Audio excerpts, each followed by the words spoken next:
back to my channel. It's your girl Bree, and today we're going to be reviewing the Jordan 7 Citrus that is expected to release on August 13th.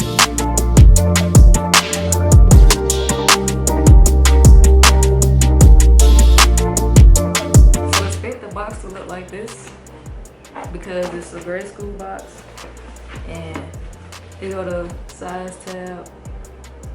So you can see it's a 6.5 wide, and here they are right here.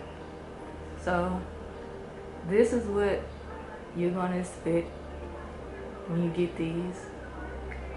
Tremendous, excellent quality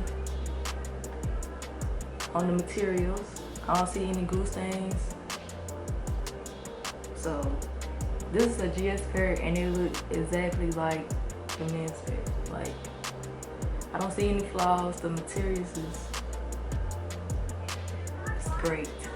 Now let's get to the on feet, and I'll see you guys in the next video.